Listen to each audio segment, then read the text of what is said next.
చూడండి, పొద్దున మందులు సరిగ్గా వేసుకోలేదు, గొంతంతా ముద్దబొత్తగా వస్తుంది, మాట స్పష్టంగా లేదు, ఇదని కొంచెం గట్టిగా తిన్నారు. ఏదో కొంచెం ఆయన అసంతృప్తి వ్యక్తం చేశారు. తర్వాత ఇట్లా ముందుకెళ్తూ చాలా క్వశ్చన్స్ అడిగారు. అప్పుడే అమ్మవారు సినిమా రిలీజ్ అయింది. ఓకే. ఎంఎస్ రెడ్డి గారిది. పక్కనే భాగ్యనగర్ స్టూడియోస్కి వెళ్ళి దారిలోని కోడి రామకృష్ణ డైరెక్టర్ అనుకుంటున్నాను. అమ్మవారు సినిమాది ఇది ఎంఎస్ రెడ్డి గారిది అంటే మేమే ఇచ్చాము అని ఇచ్చాడు ఆయన. ఎంఎస్ రెడ్డి గారి ఆ స్టూడియో అన్ని అలాట్ చేసింది ఆయనే. ఆ పక్కన రాఘవేంద్రరావు గారికి, ఆ తర్వాత ఎంఎస్ రెడ్డి, తర్వాత కృష్ణమోహన్ గారికి, వీళ్ళందరికీ కూడా స్టూడియోస్కి స్థలం అలాట్ చేసింది రామారావు గారు, ఎన్టీ రామారావు గారు.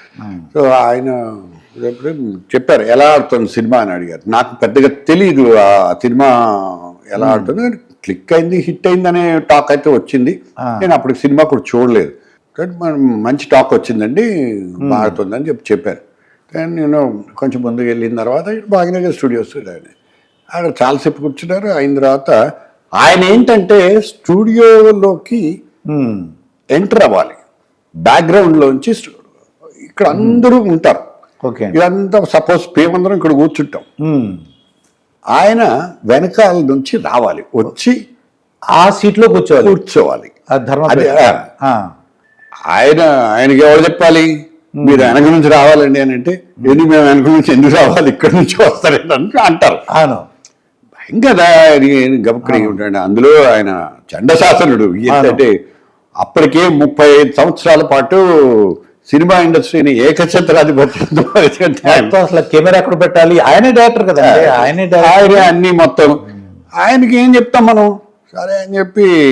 నా వయసు కూడా ఇప్పుడంటే నాకు 60 ఏళ్ళు దాటింది, కానీ హార్డ్లీ 35 ఇయర్స్. అంటే ఆయన ఎక్స్పీరియన్స్ అంత లేదు నా వయస్సు. ఏం డైరెక్ట్ చేస్తావు ఆయన నువ్వు అది. సరే ఆయన వచ్చేసి కూర్చున్నారు, ఆయన అంతే ఆ ధర్మపీఠ మీద కూర్చున్నారు. డైరెక్ట్ వచ్చి కాన్సెప్ట్ ఏమో లోపల కూర్చొని మళ్ళీ పెన్ అడిగారు. క్లిప్పింగ్ ప్యాడ్ ఆయన దగ్గరే ఉండిపోయింది. పెన్ అడిగారు. మళ్ళీ అందరి సెట్లో ఎవరి దగ్గర పెన్ లేదు, మళ్ళీ నా దగ్గరే ఉంది పెన్ను. సరే అని నేను, సార్ ఇది బ్లాక్ ఇంక్ మరి వాడతాను, ఏం మాట్లాడుకోవడం తీసుకున్నారు, దాంతోనే రాసుకున్నారు. చేసుకుని తన దగ్గరే పెట్టుకున్నారు. వేరే కథ తర్వాత చెప్తాను ఇది. ఆయన ఏదైనా వస్తువు తీసుకున్న తర్వాత, ఆయన వాడిన తర్వాత మళ్ళీ వెనక్కి తిరిగి ఇవ్వరు ఆయన. ఓకే. ఆ విషయం చెప్పారు నాకు. మనం కథలుగా వింటూ ఉంటాం. రామారావు గారు స్టూడియోలోకి వచ్చిన తర్వాత, సెట్లోకి వచ్చిన తర్వాత ఆయన వాడిన బట్టలు కానీ లేకపోతే ఇంటికి తీసుకెళ్ళిపోతారు ఆయన. ఇవన్నీ వినడమే కదా, సెంటిమెంట్ ఏమో తెలియదు మనకి. అంటే దాని గురించి వాల్యూ గురించి కాదు, నాకు తెలిసినంత వరకు సెంటిమెంట్. సరే అయిన తర్వాత మళ్ళీ పెన్ను తీసుకున్నారు. అయిన తర్వాత ఒక్కసారి లైట్స్ బ్రదర్ అన్నాడు. లైట్స్ అన్ని ఆన్ చేసాం. అయిన తర్వాత ఆ లైట్స్ అన్నాను, అని మొత్తం లైట్స్ ఉన్నాయి. అప్పటికి అంతకు ముందు రోజు రాత్రి 1:30 వరకు దాని మీద వర్క్ చేసాం. ఓకే. మరి ఎందుకంటే పెద్ద అయినా కోపం వస్తే విసిరేశారంటే మరి లైఫ్ లాంగ్ బ్యాడ్ మనం. సో భయం ఉంటుంది కదా కొంచెం. పెద్ద ఆయన 4 కెమెరాలు పెట్టాం. సార్ ఇది వ్యూవర్స్ కెమెరా, ఇది ఈ కెమెరా, ఇది ఈ కెమెరా, అన్ని ఎక్స్ప్లెయిన్, అంబియన్స్ అన్ని ఎక్స్ప్లెయిన్. చూస్తే లైట్స్ అన్ని ఆన్ చేశారు, చేసుకుంటాను. బ్రదర్ అన్నాడు. అనగానే అప్పుడు అమ్మయ్య అమ్మయ్య అనుకున్నా లోపల. అనుకొని ఈ లోపల ఆయన రాసుకుంటున్నారు. అక్కడ పరిగెత్తి, అప్పుడు సిగరెట్ లాగేవాడిని భారత్లో. బయటికి వెళ్ళి సిగరెట్ ఆగి అమ్మ అన్నాడు. ఒక టెన్షన్ రిలీవ్ అయిపోయి లోపలికి వచ్చి క్వశ్చన్ స్టార్ట్ చేశాను. ఎక్కడ తొత్తుపాటు లేకుండా, ఏ క్వశ్చన్కి కూడా అభ్యంతర పెట్టకుండా. ఓకే అండి. చాలా ఎక్సలెంట్గా. అంటే నాకు ధర్మపీఠంలో చాలా బ్యాడ్ ఎక్స్పీరియన్స్లు ఉన్నాయి. చాలా బ్యాడ్ అంటే ప్రతి వాళ్ళు ప్రతి ప్రశ్నకి అదే రకంగా అదే పద్ధతిలో బిహేవియరల్ ప్యాటర్న్స్ మారుతూ ఉంటాయి.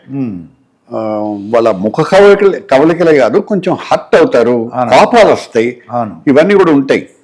సో అందుకే నేను, కానీ ఎన్టీఆర్ విషయంలో మాత్రం ఆయన ఎక్కడ తొత్తుపాటు లేకుండా ఏ దానికి కూడా నేను జవాబు చెప్పనని కానీ లేకపోతే ఇబ్బంది పడ్డం కానీ ఏమీ లేదు. చాలా స్పష్టంగా you can see that I recorded almost about 1.5 hours. 1.5 hours మనం కనిపించేది ఒక 20-25 minutes మాత్రమే. రెండో ఎపిసోడ్ వేరే చోట కూడా చేశాను, తర్వాత టెలికాస్ట్ చేశాను నేను. But first episode was super duper hit.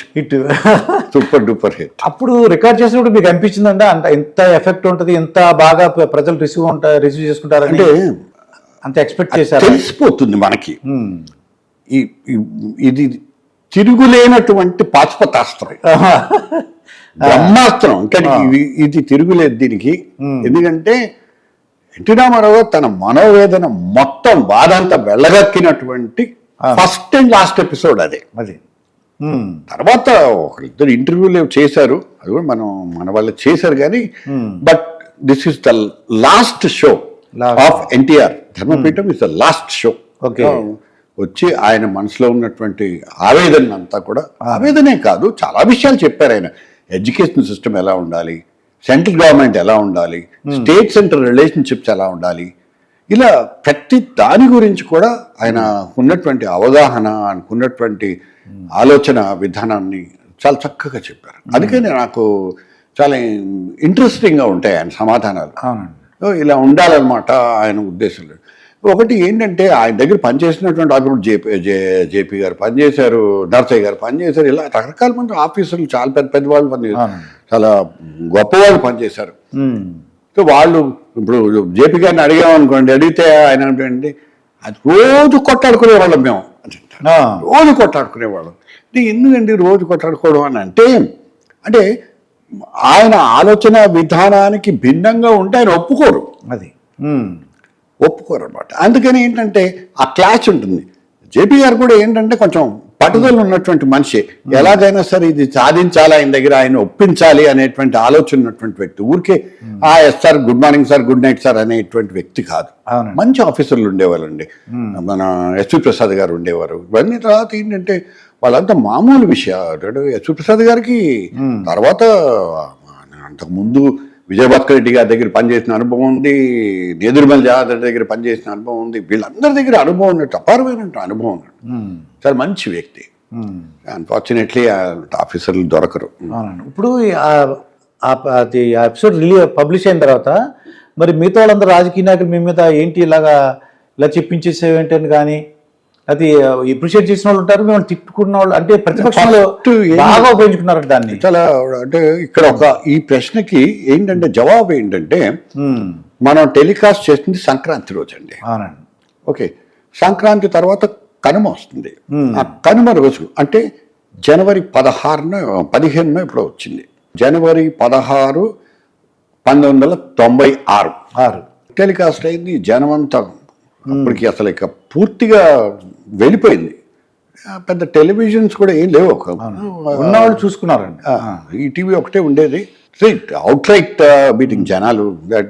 అప్పటికే రెండోసారి టెలికాస్ట్, రిపీట్ టెలికాస్ట్ కూడా అయిపోయింది. అయిన తర్వాత ఏంటంటే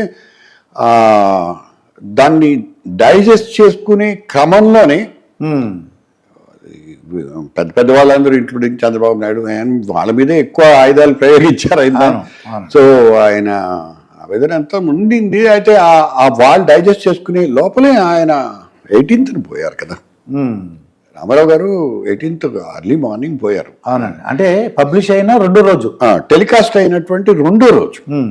అది మళ్ళీ టెలికాస్ట్ చేస్తూ ఉండగానే తర్వాత అప్పుడు ఇంకా ఆ లోపల పెనిట్రేట్ అవుతుంది, ఇంకా జనాల్లో పెనిట్రేట్ అవుతుంది, బాగా పెనిట్రేట్ అయిపోయింది. ఆ సమయంలో ఆయన పోవడం అనేటువంటిది చాలా, అంటే it was shocking for anybody.